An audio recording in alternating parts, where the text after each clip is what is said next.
পশ্চিম জালকাঠি পিতে আব্দুর রহিম ডাকুয়া।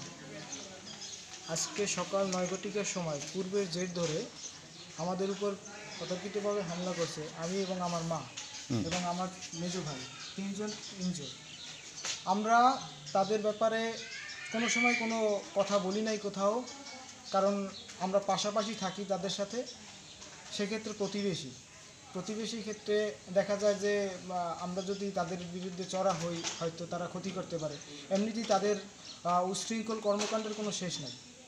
একের পর এক মাদক থেকে শুরু করে মাদক, তারপরে চাঁদাবাজি, তারপর অস্ত্র সহ একজনের নামে মোহাম্মদ রিপন ডাকুয়া পিতা মৃত আমজাদ ডাকুয়া, তার নামে 12টা মামলা আছে জালকাঠি এবং বরিশাল থানায়।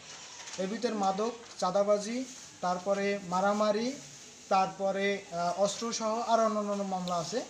সোহান ডাকুয়া, তার নামে আছে 5টা রানিং মামলা, যার ভিতরে মাদক এবং মারামারি, চাঁদাবাজি। রুবেল ডাকুয়া, ওনার নামে আছে 9টা, যেটা আমি হাতে পাইছি 9টা, তারপর আরও থাকতে পারে, ওটা রাজনৈতিক মামলা। এরা সবাই মিলে রিফাত ডাকুয়া, বর্তমানে সে বেকার এবং তার বাবার সাথে যৌথভাবে মাদকের ব্যবসা করে।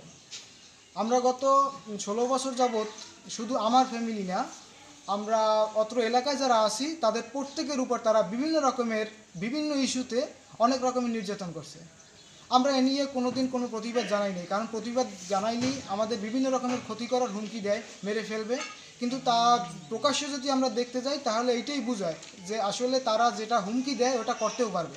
কারণ বিগত 18-19 বছর আগে তাদের একটা মার্ডার মামলা ছিল এবং তাদের হাতেই তারা মার্ডার হয়েছে। এইরকমের অনেক অপ্রীতিকর ঘটনা তারা ঘটে। আজকে কি নিয়ে আপনাদের সাথে এই নিয়ে আমরা তাদের ভয়তে আমরা কখনো কোনো কথা বলিনি।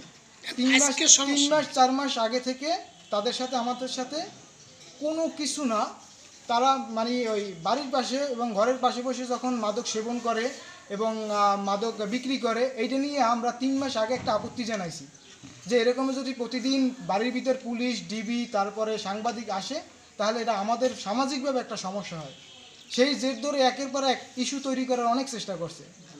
গতকাল থার্ড পারসন এক লোক আমার বাড়ির অন্য পাশে এক বাড়ির সাধারণ একটা জিনিস নিয়ে তাকে ওই ছেলেকে উস্কানি দিছে। রিপন ডাকুয়া, আপনার রুবেল ডাকুয়া, তারপরে রিফাত ডাকুয়া, সোহান ডাকুয়া, এরা মিলে ওদেরকে উস্কানি দিছে। উস্কানির ক্ষেত্রে গতকাল রাত্রে আমার মাকে উস্কানি দিছে যে কোনো বিনিময়ে এদের সাথে বাজানোর পর যা করা লাগে আমরা পিছনে বই করব।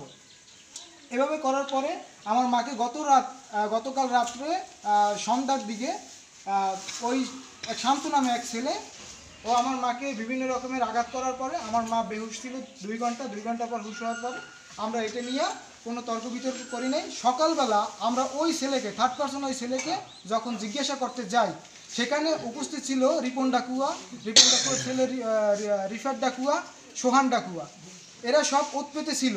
আর অন্য গ্রুপ যে আমাদের যাদের বিরোধী গ্রুপ যে ছিল প্রতিপক্ষ, ওদেরকে উস্কানি দিচ্ছে চোখের ইশারায় যাতে আমাদের উপর আক্রমণ করে। ঠিক এক পর্যায়ে ওরা আমাদের উপর আক্রমণ করার ক্ষেত্রে ওরা সামনে ছুটে আসছে এবং আমাদের বিভিন্ন রকমের ভাবে প্রতিঘাত করছে। আমরা আহত হয়েছেন কে কে? আজকে আহত হয়েছি আমি এবং আমার মা এবং আমার মেজো ভাই। মেজো ভাইয়ের নাম মোহাম্মদ সজিব ডাকুয়া। থানায় কি এ বিষয়ে কোনো অভিযোগ দিয়েছেন আপনারা? হ্যাঁ, আজকে আমরা প্রথমে থানায় যাই, থানায় গিয়ে তারপর একটা অভিযোগ দিয়ে তারপর আমার মাকে মেডিকেল ভর্তি করছি। আপনারা কি অভিযোগ বলতে কি মামলা দিবেন না এমনি অভিযোগ দিচ্ছেন? আমরা চাই যে মানুষ যেভাবে এবং আমরা যেভাবে তাদের দ্বারা প্রতিনিয়ত হেনস্থা হইতেছি বিভিন্ন ইস্যুতে, আমরা চাই যে আমরা যেন শান্তিপূর্ণভাবে ওই অত্র এলাকা এবং অত্র বাড়িতে খুব সুন্দরভাবে বসবাস করতে পারি। এটা আইনের সহায়তা কাম্য করতেছি। আপনারা কি এ বিষয়ে অভিযোগ দিয়েছেন? কি মামলা কি করবেন না অভিযোগটা এইটাই মামলা? না, আমরা অভিযোগের মাধ্যমে তাদেরকে জানাইছি, পরবর্তী বিবেচনা করে আমরা মামলার দিকে যাব ইনশাল্লাহ।